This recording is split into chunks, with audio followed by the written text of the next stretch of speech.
Estamos en la segunda parte de algunas de estas exploraciones de lo que yo llamo tesoros escondidos en el texto bíblico. Pero me gustaría hacer una pausa con un poco de ejercicio. Quiero que al menos en tu imaginación, asumas que tienes una libreta frente a ti, y quiero hablar un poco sobre los 7 en la Biblia. Y aparecen en más de 600 pasajes. Probablemente debería haber dicho 700. Algunas son muy abiertas. Algunas son estructurales y algunas incluso están ocultas. Pero los 7 están en todas partes. De hecho, hay un descubrimiento sobre el que quiero hablar llamado la estructura heptática de la Biblia. Quiero que imagines un desafío. Imagínate que lo asignan en ese contexto de aula con una hoja de papel en blanco. Y lo que quiero que imagines, no tienes que hacerlo literalmente, pero quiero que en tu mente aceptes una tarea para crear una genealogía. Puedes hacerla ficticia si quieres. Pero quiero que la cantidad de palabras que terminarás usando sea divisible por 7. Es decir, cuando termines de hacer tu pequeña genealogía, si cuentas las palabras y las divides por 7, no debería quedar ningún resto. Y en otras palabras, quiero que tu tarea sea un múltiplo de 7 exactamente. ¿Cuántos podrían hacerlo? No es difícil de hacer, puedes modificarlo. Excepto que tengo otra condición que quiero que cumplas. Quiero que la cantidad de letras que usas, si las cuentas, sea divisible por 7 exactamente. Ahora eso es un poco más difícil, porque puede que te salgan las palabras, pero necesitas que salgan las letras. Pero manipulando, probablemente puedas lograrlo. Excepto que quiero que el número de vocales y el número de constantes sean múltiplos de 7. ¿Cuántos siguen jugando conmigo? Bueno, tengo algunas reglas adicionales que quiero que cumpla tu tarea. Quiero que la cantidad de palabras que comienzan con vocal sea divisible por 7. Quiero que la cantidad de palabras que comienzan con consonantes sea divisible por 7. Quiero que el número de palabras que aparecen más de una vez sea exactamente múltiplo de 7. Y me gustaría que aquellas que ocurren en más de una forma sean divisibles por 7. Y las que están en una sola forma divisible por 7. ¿Cuántos siguen jugando? Te das cuenta de que cada vez que impongo otra regla de 7 factores, tienes 6 posibilidades de perder y una de ganar simplemente por azar. El número de sustantivos debe ser divisible por 7. Solo 7 palabras no serán sustantivos. Y el número de nombres debería ser divisible por 7. Solo se permiten otros 7 tipos de sustantivos. ¿Alguien sigue jugando? La cantidad de nombres masculinos divisible por 7, la cantidad de generaciones, y probablemente hayas adivinado lo que estoy haciendo. Les describo la genealogía de Jesucristo, los primeros 11 versículos del Evangelio de Mateo. Cumplen todas esas reglas. Ahora no puedes imaginarte haciéndolo tú mismo. Y hablo del griego, que es rígido. Todo verbo griego debe cumplir 5 condiciones. Es mucho más estructurado que nuestro español al que estamos acostumbrados. Y la precisión que intento transmitir es que la descubrimos a medida que investigamos el texto. Tiene propiedades que no son simulables. Intentar hacerlo incluso con la ayuda de una computadora es una tarea casi imposible. Verán, el griego también es uno de los 2 idiomas. Hay 2 idiomas que tienen un valor numérico para cada letra de su alfabeto. El hebreo y el griego tienen esa característica peculiar. Eso significa que cada palabra tiene un valor, lo llaman valor geométrico. Y podríamos repasar esto del resto del capítulo 1 y descubrir que todavía obedece a docenas de estos 7 desafíos. No las repasaré todas, pero casi todas las características que midas resultan ser un número múltiplo exacto de 7. Ahora, la infancia de Cristo en Mateo 2, también encaja con todo eso. Y podríamos seguir y seguir sobre esto. Las posibilidades de que estas cosas sucedan por accidente estadístico son tremendamente improbables. Si solo tengo 2 de estas, si tengo una regla de 7, tienes 6 posibilidades de perder y una de ganar. Pero si tengo 2 reglas, esa es una probabilidad entre 7 al cuadrado, o 49. En otras palabras, por aleatoriedad, tienes una probabilidad entre 49, y si tengo 3 de esos, es una probabilidad entre 343. Así que siempre es el exponente del número que estás mirando. Y si tengo 4, tienes una probabilidad entre 2400 de conseguirlo por simple accidente estadístico. Y si revisas esta lista, hasta ahora te he dado 9 reglas. Esas 9 reglas significan que tienes una posibilidad entre 40 millones de que salga bien por simple accidente estadístico.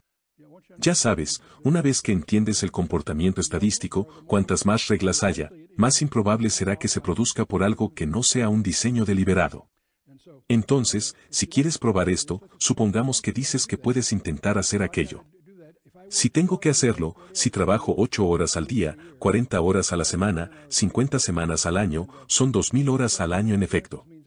Y 7 elevado a la 9 de posibilidades significa que tengo que tener 40 millones de intentos para intentar conseguirlo al azar. Si se necesitan 10 minutos seguidos para escribir una de estas genealogías, entonces eso llevaría 400 millones de minutos o más de 3000 años. Pero es peor que eso. Esto es solo una aproximación rápida, veamos más a fondo. Si sigo con estas palabras, estas reglas, resulta que puedo darte en realidad 34 de ellas. Y es una probabilidad ridícula.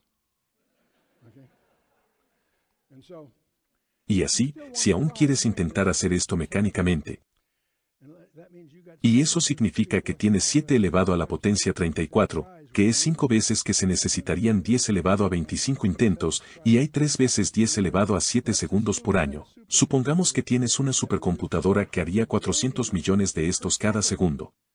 ¿Cuánto tiempo tendría que trabajar? Todavía tendría que trabajar más de 4 veces de 10 y 12 años de computadora. En otras palabras, si tuviera 1 millón de estos superordenadores, todavía tardaría más de 4 millones de años.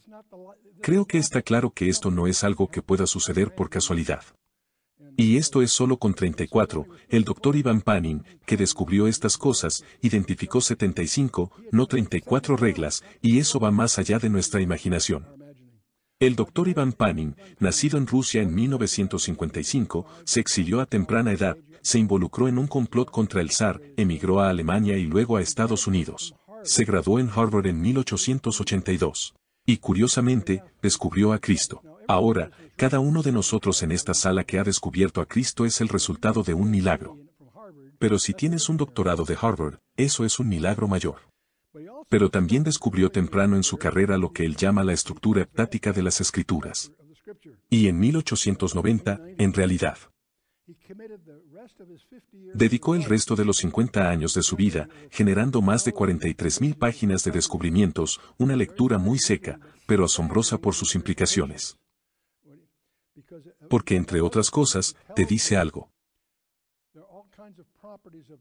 Hay todo tipo de propiedades de la Torá que dependen de las letras precisas que estés usando. Lo que te dice que Dios no solo le dio a Moisés la Torá, se lo dio a Moisés letra por letra.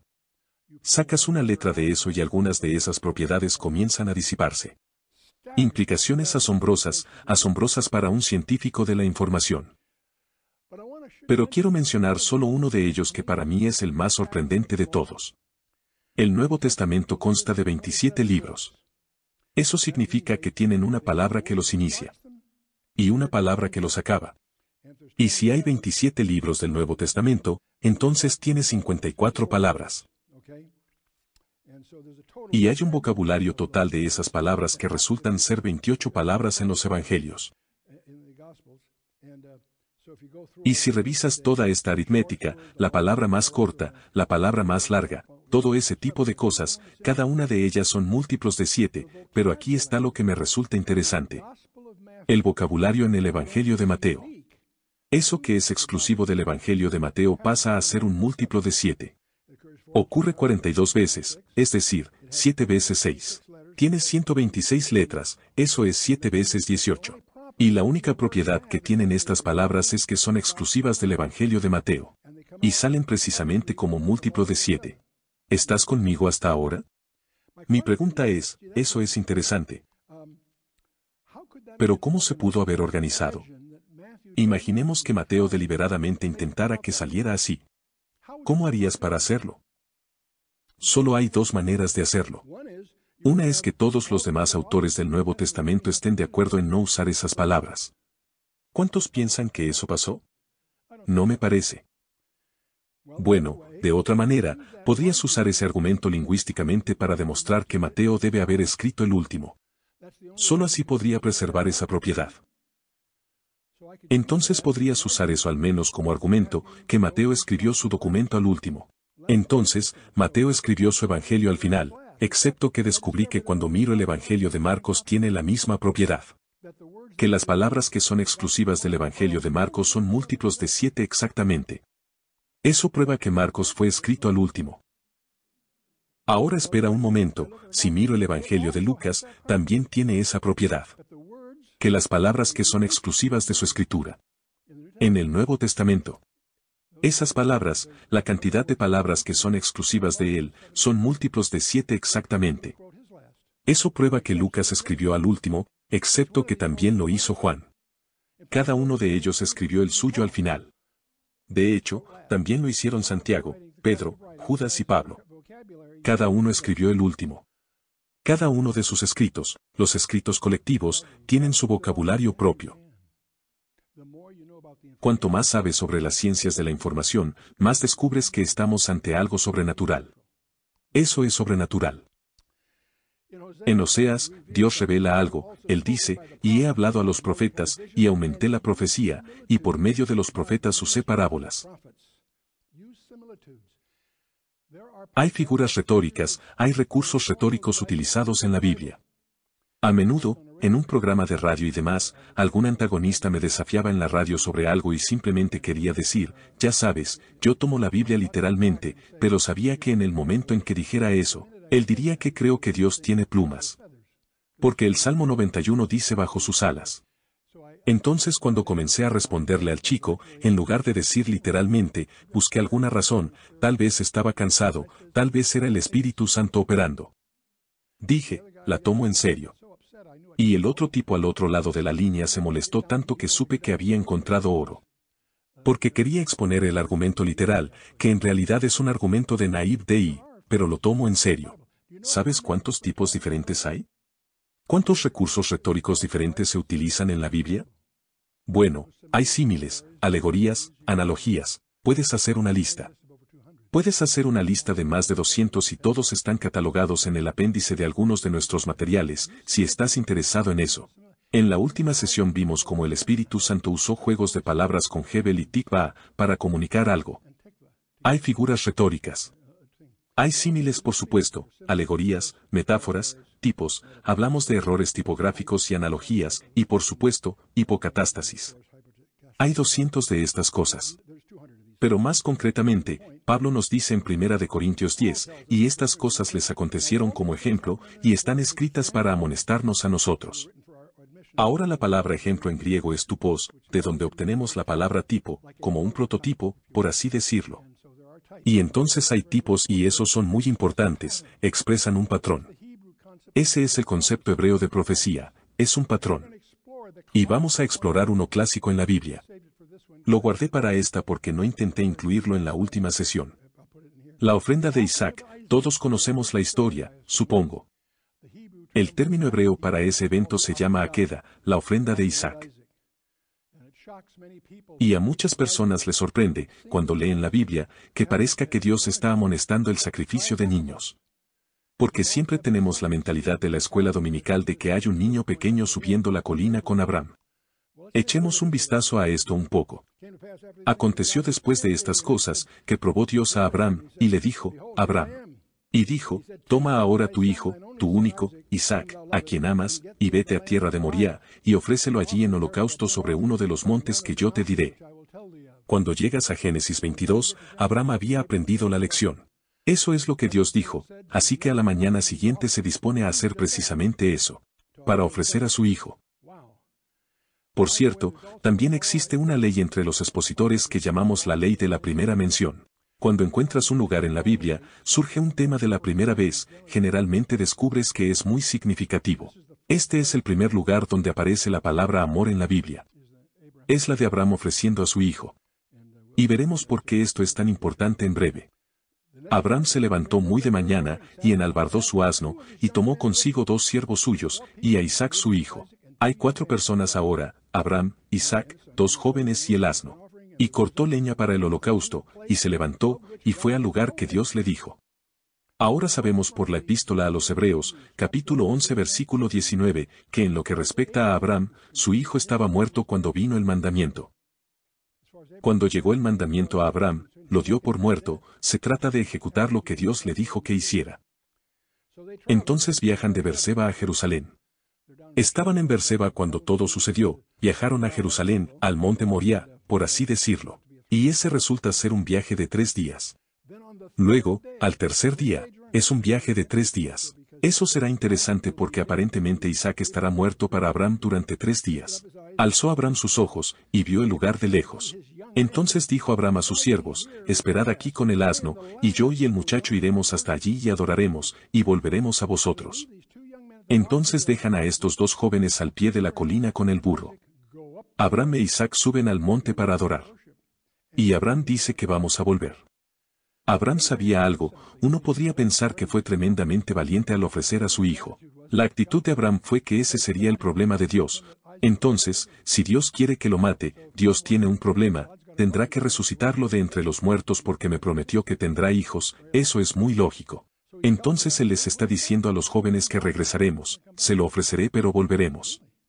Y tomó Abraham la leña del holocausto, y la puso sobre Isaac su hijo, y él tomó en su mano el fuego y el cuchillo, y fueron ambos juntos. Dice que ambos fueron de juntos. Lo que la mayoría de la gente no se da cuenta es que este no es un niño que camina con su padre. Este es un hijo de 30 años que camina cuesta arriba con su padre. Y es el tercer día. Él dice que volverán a verlos. Bien, entonces habló Isaac a Abraham su padre, y dijo, Padre mío. Y él respondió, heme aquí, mi hijo. Y él dijo, he aquí el fuego y la leña, mas ¿dónde está el cordero para el holocausto? Buena pregunta, están subiendo la colina. Pero Abraham no le dice que él es el cordero. Y respondió Abraham, Dios se proveerá de cordero para el holocausto, hijo mío. E iban juntos. Interesante, siempre pensé que esto era un obstáculo para el niño hasta que llegaron allí. ¿Dios proveerá a quién? Él mismo. Abraham sabía que estaba cumpliendo la profecía. Porque él nombra el lugar, en el monte del Señor será visto. Quizás no conocía los detalles que 2000 años después, en ese mismo lugar, otro padre ofrecería a su hijo. Como ofrenda por el pecado, la más grande. Se pone mejor. Y cuando llegaron al lugar que Dios le había dicho, edificó allí Abraham un altar, y compuso la leña, y ató a Isaac su hijo, y lo puso en el altar sobre la leña. Él está listo para hacerlo, y por supuesto, conoces la historia.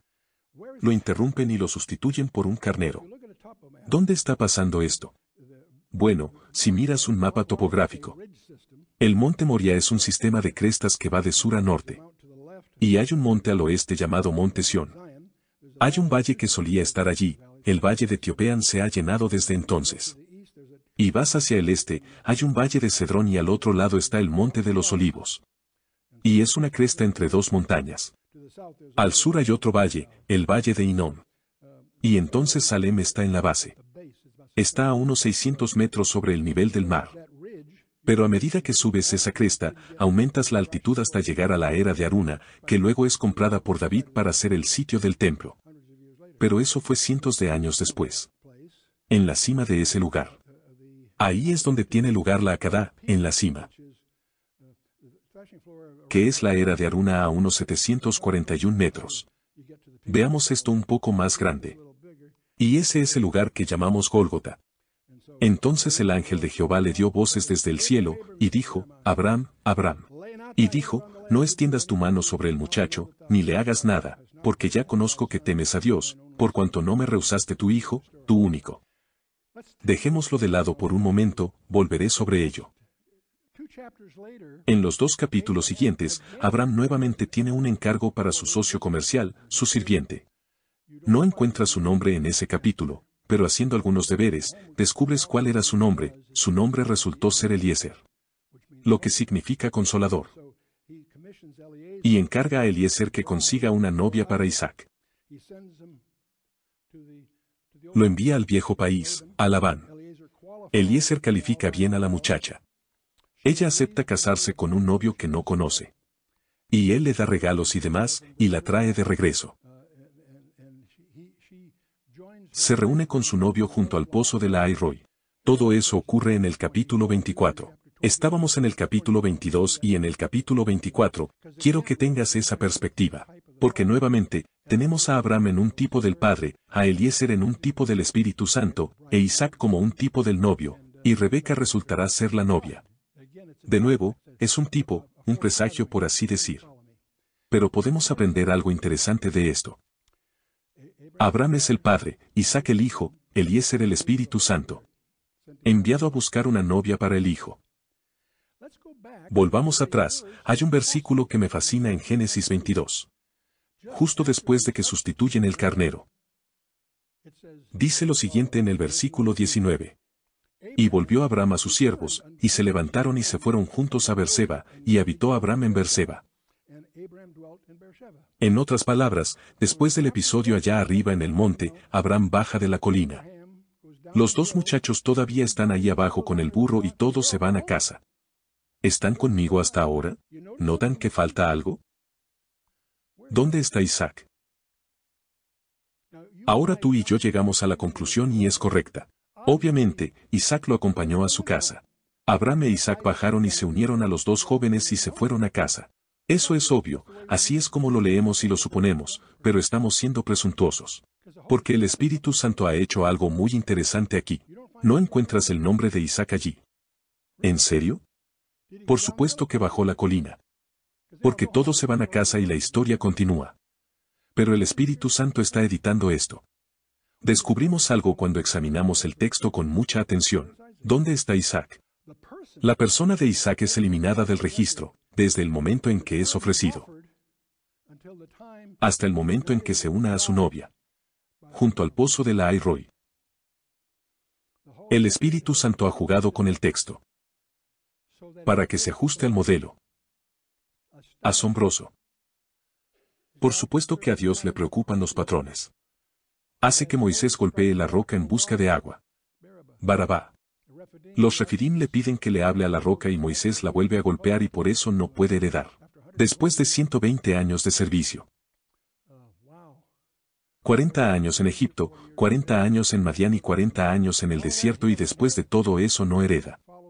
Porque no siguió el modelo que Dios quería. Porque si lo hubiera hecho bien, las dos entregas de agua modelarían su primera y segunda venida. Primero golpeó la primera vez, no la segunda. Interesante, seguiremos adelante. El Nuevo Testamento está oculto en el Antiguo Testamento, y el Antiguo Testamento está revelado en el Nuevo Testamento. Hay otro estudio macro, un estudio excesivo que intentaré resumir porque creo que es útil para nuestro propósito, el libro de Ruth. Un pequeño libro de 4 capítulos que es la historia de amor más elegante de la literatura.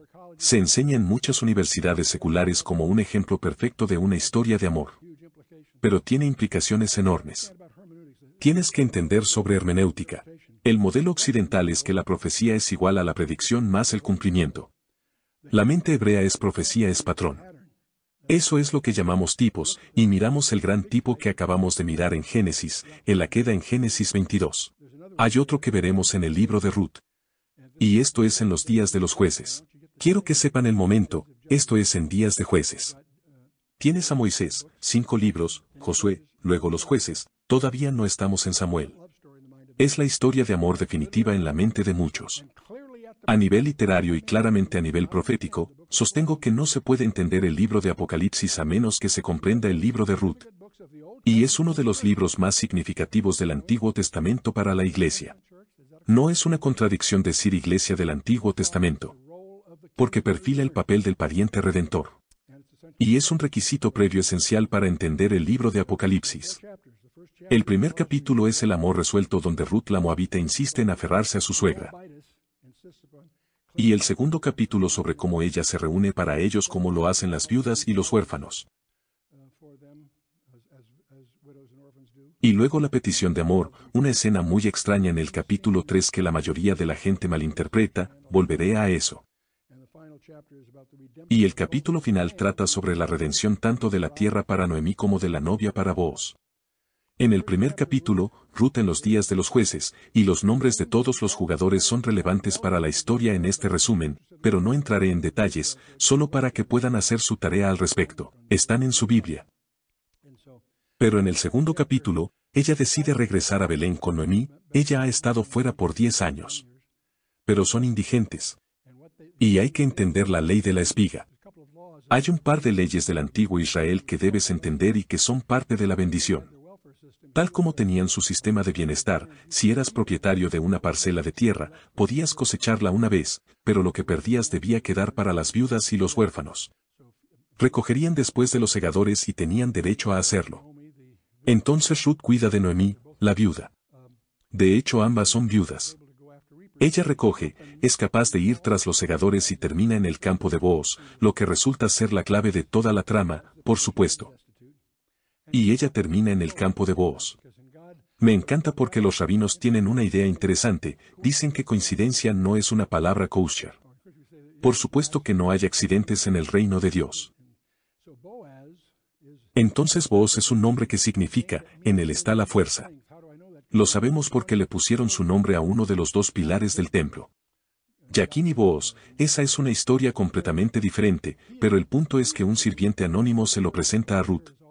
El Espíritu Santo siempre actúa como un siervo anónimo. Y Jesús explica eso en Juan 16 que él nunca testifica de sí mismo. Pero sigamos adelante. Y Booz ordena a sus segadores que dejen puñados a propósito. Así que la solución está hecha, obviamente ella le llamó la atención. Booz terminará convirtiéndose en Goel, el pariente redentor. Y tienes que entender la ley de redención y cómo funcionó en Levítico 3:5, y también la ley del matrimonio levirato.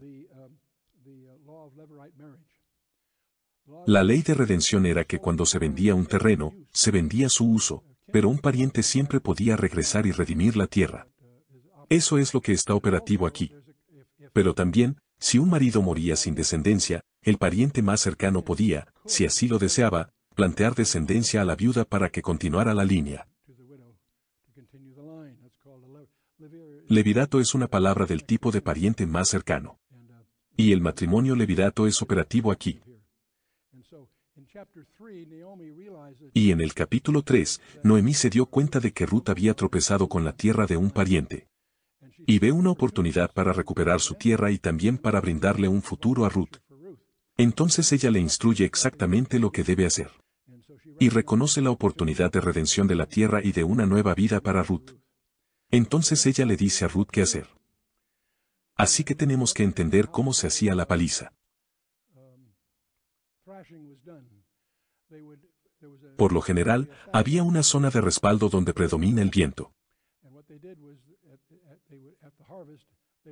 Y lo que hacían era en la cosecha, la golpeaban de tal manera que lo bueno caía cerca, pero el viento llevaba la paja más lejos.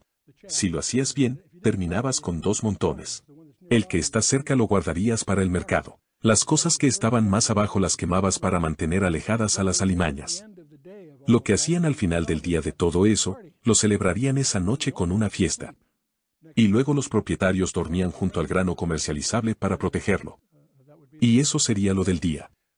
Naomi le dijo que mirara y viera dónde dormía Booz después de la fiesta, lo cual hace. Y cuando las cosas se calman, todo queda oscuro. Ruth se mete según lo que dijo Noemí, y duerme a sus pies. Y se despierta y descubre que hay una mujer allí. Y así los versículos 8 y 9. Ampliamente incomprendido por personas que no tienen experiencia. Y aconteció que a la medianoche se estremeció aquel hombre, y se volvió, y he aquí, una mujer estaba acostada a sus pies. Entonces él dijo, ¿quién eres? Y ella respondió, yo soy Ruth tu sierva, extiende el borde de tu capa sobre tu sierva, por cuanto eres pariente cercano. Ahora, tú y yo, sin conocimiento de esa antigua tradición, parece que ella se está proponiendo como una prostituta. Pero es peor que eso. Necesitas entender la costumbre. En esa cultura, tu rango en la sociedad estaba bordado en el dobladillo de tu prenda. Pensamos en las rayas en una manga o en un hombro como evidencia de rango. Esa cultura estaba en la falda, si eres levita, tenía una indicación particular en el borde y así sucesivamente. Por ejemplo, David cortó el dobladillo del manto de Saúl para demostrar que pudo haberlo matado esa noche cuando descubrieron que estaba en la misma cueva y todo eso. Y a la mañana siguiente lo agita para demostrarle a Saúl que podría haberlo matado. Luego se arrepiente porque se sintió culpable por haber cortado la genealogía del rey. cuando la mujer con flujo de sangre se abre paso entre la multitud y trata de tocar el borde del manto de Jesús. Ahí es donde ella visualizó que se investía su autoridad. Cuando Dios habla con Isaías, que iba a extender su falda por toda la nación, difundiendo su autoridad. Eso es lo que ella le pide que haga, extender su falda sobre ella, es decir, llevarla a casarse como marido de levirato. Extiende el borde de tu capa sobre tu sierva, por cuanto eres pariente cercano. Él es elegible para casarse con ella y actuar como el goel de todo el asunto.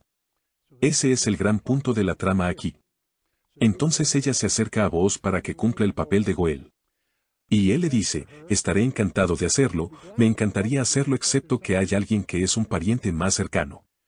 Siempre visualizo que si estuviera preparando esto para una película, yo haría que Boaz fuera Charlton Heston o un tipo como Russell Crowe. Y el pariente más cercano sería Danny DeVito o alguien así. Y el pariente más cercano está en el camino. Sin embargo, a la mañana siguiente, Booz, quien aparentemente es el presidente del consejo municipal, lo llama y explica que Noemí tiene un terreno y necesitamos un pariente redentor. Dice que estará contento de ser el pariente redentor. Pero luego duda. Entonces Booz dice que quien haga eso también tiene que tomar a Ruth como esposa. Eso es parte del trato. Porque hay 4 condiciones de lo que tenía que hacer un goel. No podía hacer eso porque estropearía su propia herencia, así que pasa. Y el símbolo de pasar la obligación fue que le quitaban el zapato y se lo darían a Booz, eso fue solo un símbolo de que él pasó la oportunidad. Se suponía que Ruth debía hacerlo, pero Booz está actuando como su defensor, por así decirlo, lo cual en sí mismo es interesante. Y mira, para él, ese zapato era una señal de desgracia. Para Booz, era su licencia de matrimonio. Porque eso da lugar para el capítulo 4, que es el gran final, y hacia eso me dirijo. Al final del capítulo 3 ocurre algo que la mayoría de los lectores no entienden. Porque lo que él le dice, mañana me ocuparé de esto, y le da 6 medidas de grano para que se las lleve a Noemí. Tú y yo no sabemos qué está pasando, pero Naomi se daría cuenta porque es judía. Porque eso significaría para ella que él no descansará hasta que se resuelva desde Génesis 1. Es una especie de código. Pero de todos modos, seguiremos adelante por ahora. Capítulo 4. Booz se enfrenta a los llamados parientes más cercanos. Está dispuesto a canjear la propiedad, pero no está dispuesto a quedarse con Ruth, por lo que pasa todo el asunto y entrega un zapato para aliviar la obligación. Luego Booz interviene y compra la tierra para Noemí, que es el problema de la trama que comenzó en el capítulo 1. Y compra, término interesante, compra a Ruth como novia. Ahí es donde estamos. Ella es una novia gentil. ¿Sabías que hay 7 novias gentiles en la Biblia? ¿Sabías que ninguna de ellas tiene registrada una muerte? Obviamente murieron, pero no está registrado. Pero luego, durante las festividades, como Booz es el gran héroe, le compró la tierra y se casará con Ruth. Gran acuerdo optimista, este es el gran final. Y alguien dice, que tu casa sea como Ferez. Ahora, si no conoces tu Biblia, eso suena como algo bueno. Si conoces tu Biblia, se lo desearías a quien lo dijera. Porque, ¿de qué se trata este Ferez? Verás, tienes que conocer tu Biblia, porque entonces no lo entenderás. Booz es el goel, el pariente redentor, lo que significa que tiene que ser un pariente, eso es importante, tiene que poder actuar. Tiene que estar dispuesto a actuar y asumir todas las obligaciones. Esas son 4 condiciones de un goel, y Booz cumple las 4. Y es a partir de esto que entendemos mucho acerca de la redención de Jesucristo, porque Él es nuestro goel, nuestro pariente redentor. Él es el Señor de la cosecha, es un pariente redentor, y Noemí, por supuesto, es el tipo de Israel, y Ruth es la novia gentil. Interesante, obviamente hay mucho más en todo esto. Pero cuando llegas al libro de Apocalipsis, vemos abierto el capítulo 5. Y vi a la derecha del que estaba sentado en el trono un libro escrito por dentro y por fuera, sellado con 7 sellos. Y vi un ángel fuerte que proclamaba a gran voz, ¿quién es digno de abrir el libro y desatar sus sellos? Todos conocemos ese pasaje. Y ninguno, ni en el cielo ni en la tierra ni debajo de la tierra, podía abrir el libro, ni aún mirarlo. Tenía que ser un hombre. Tú y yo no sabemos qué está pasando, pero Juan sí. Como dice Juan, sollocé convulsivamente, es lo que realmente dice en griego. Y lloraba yo mucho, porque no se había hallado a ninguno digno de abrir el libro, ni de leerlo, ni de mirarlo. Tenía que ser un pariente de Adán para redimirlo. Tenía que ser un hombre. Ni siquiera Satanás podía imaginarse a Dios haciéndose hombre y cumpliendo esa obligación en nuestro nombre. Increíble. Juan dijo, lloré mucho porque ningún hombre fue hallado digno de abrir un libro, leerlo y mirarlo. Tenía que ser un hombre para cumplirlo. Y uno de los ancianos. Siempre hay ancianos ahí que le están explicando las cosas. Y uno de los ancianos me dijo, no llores. He aquí que el león de la tribu de Judá, la raíz de David, ha vencido para abrir el libro y desatar sus 7 sellos. El león de la tribu de Judá, ese es su nombre. Tú y yo sabemos quién es. Y miré, y vi que en medio del trono y de los 4 seres vivientes, y en medio de los ancianos, estaba en pie un cordero. La tribu de Judá había prevalecido y él estaba en pie como un cordero como inmolado, que tenía 7 cuernos y 7 ojos, que son 7 espíritus de Dios. Esas son identidades del primer capítulo del Apocalipsis de Jesucristo, por supuesto.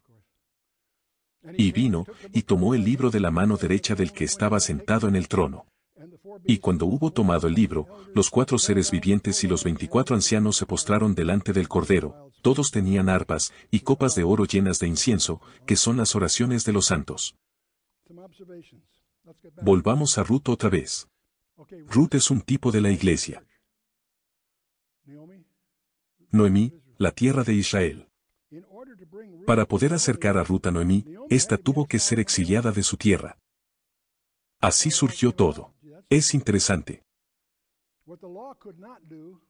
Lo que la ley no podía hacer, ya que era ilegal que Booz se casara con una moabita. Pero lo hizo de todos modos. Ruth no reemplaza a Noemí. Ruth se entera de los caminos de Booz a través de Noemí. Pero Noemí conoce a Booz a través de Ruth. Piénsalo bien en el tipo. No importa cuánto amaba Booz a Ruth, tenía que esperar la decisión de ella. Y por supuesto, Booz, no Ruth, confronta al pariente cercano, él interviene como su defensor. Y ese es el trabajo de tiempo completo de Jesús mientras hablamos, él es nuestro intercesor. ¿Puedes imaginar? El libro de Ruth en términos judíos siempre se lee en la fiesta de Pentecostés. ¿Por qué siempre se lee en la fiesta de Pentecostés? Ellos tienen sus razones, nosotros tenemos las nuestras. Porque es Shavuot. Esa es la fiesta de Pentecostés cuando nace la iglesia. Y realmente no entenderás Apocalipsis 5 hasta que entiendas el libro de Ruth. Y tú y yo también somos beneficiarios de una historia de amor escrita con sangre en una cruz de madera erigida en Judea hace unos 2000 años. Fue crucificado en una cruz de madera, pero él hizo el monte sobre el que se encontraba. Pero todavía no hemos terminado. Este tipo al final de Ruth dice, y sea tu casa como la casa de Fares, el que Tamar dio a luz a Judá, por la descendencia que de esa joven te de Jehová. Ahora bien, si conoces tu Biblia, probablemente pensarás que es un brindis, pero en realidad es una profecía. No es un brindis como el que pensaríamos en un brindis de boda, es una profecía. Hay una ley que necesitas entender, todas las leyes allí hablan de Cristo. En Deuteronomio 23, hay una regla que dice que un bastardo no entrará en la congregación del Señor. Ni siquiera hasta la 10ª generación entrará en la congregación. Y por cierto, tienes esta extraña historia. Tengo un resumen de eso.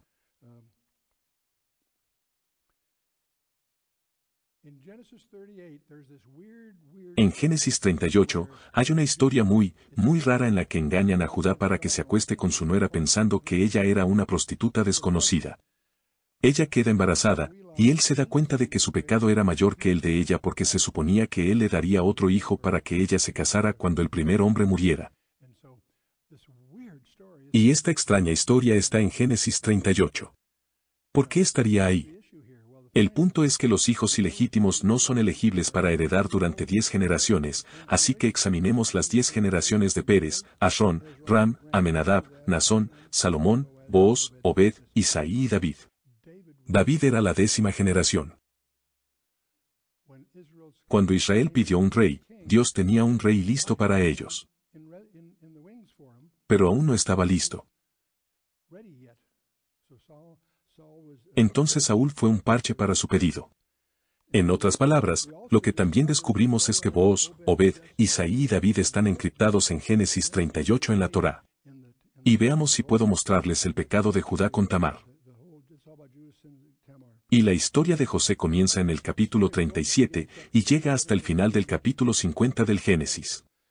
Pero justo antes del 38 nos llega este sórdido episodio. Porque preserva la línea mesiánica, es la respuesta que te dirán los rabinos. Por eso está aquí. Pero quiero que notes algo, este es el hebreo de Génesis 38. Y lo que descubrimos escondido en esto a intervalos de 49 letras es el nombre Boaz, eso es algo interesante. Y luego, a intervalos de 49 letras, también encontramos el nombre de Ruth. Es interesante. Al continuar por aquí, descubrimos que a intervalos de 49 letras encontramos a Obed. Y luego, nuevamente, a intervalos de 49 letras, encontramos a Yisai, o diríamos Isaí. Y luego tenemos nuevamente, a intervalos de 49 letras, curiosamente tenemos a David. Resumamos esto. Tenemos a Booz, Ruth, Obed, Isaí, y David. Cifrado en el libro del Génesis, capítulo 38, todo a intervalos de 49 letras y todo en orden cronológico. Estadísticamente, la probabilidad de que se trate de un accidente es menos de 1 entre 70 millones. Propiedades asombrosas en el texto. Saca una letra de allí y se deshace. Es la integridad del texto lo que como estudiante del texto me asombra. Hay algo que se llama tiempo señalado. Verás, el catecismo judío es su calendario según los rabinos. Y tienen un calendario heptático. Hay una semana de días, ese es Sabbat, todos lo sabemos. También hay una semana de semanas, ese es el Sabot. Tienen la semana de meses, el año religioso, por así decirlo. Tienen la semana de años, ese es el año sabático. Y tienen 7 semanas más una, el año de jubileo. Cuando toda la tierra vuelve a sus dueños, sus esclavos quedan libres y las deudas son perdonadas. En Génesis capítulo 1, versículo 14, Dios dice, haya lumbreras en el firmamento del cielo que dividan el día y la noche y haya señales para las estaciones y para los días y para los años. Ahora, para la palabra estaciones es, Hamoyedim, los tiempos señalados. Ahora bien, si buscas eso con una computadora en toda la Torá, descubres que debería aparecer unas cuantas veces, pero, extrañamente, solo ocurre una vez. Y hay 70 momentos señalados si se suman los Sabbat y los distintos días festivos. Todo judío sabe que hay 70 tiempos señalados. No solo 52 sábados, sino algunos otros sábados además de esos. Si la secuencia de letras equidistantes aparece solo una vez en Génesis, la expectativa estadística sería 5 veces las 78.000 letras del Génesis, pero solo aparece una vez en un intervalo de 70, centrado en ese mismo versículo.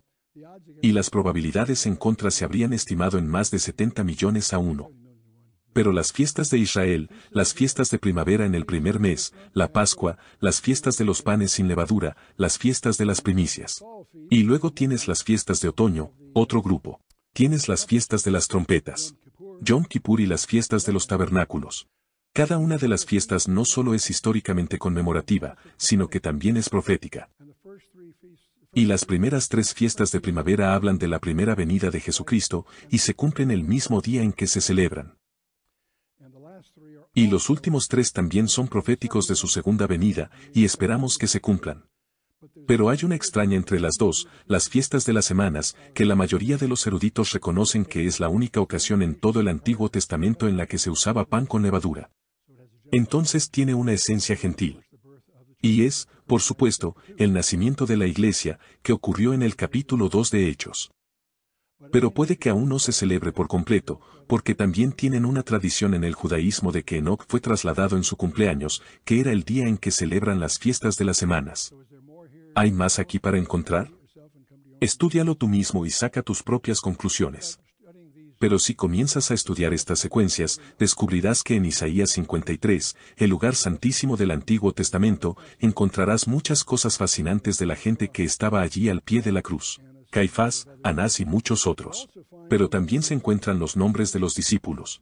Encuentras a Pedro, Mateo, Juan, Andrés, Felipe, Tomás, 2 Santiagos, Simón, Tadeo y Matías, 3 Marías, curiosamente, Salomé y José.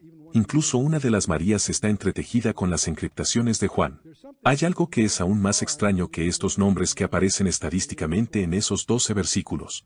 Hay una palabra, un nombre, que está formado por letras de alta frecuencia, lo que significa que tiene una alta probabilidad de estar ahí por accidente, y es sorprendente que no esté entre ellas.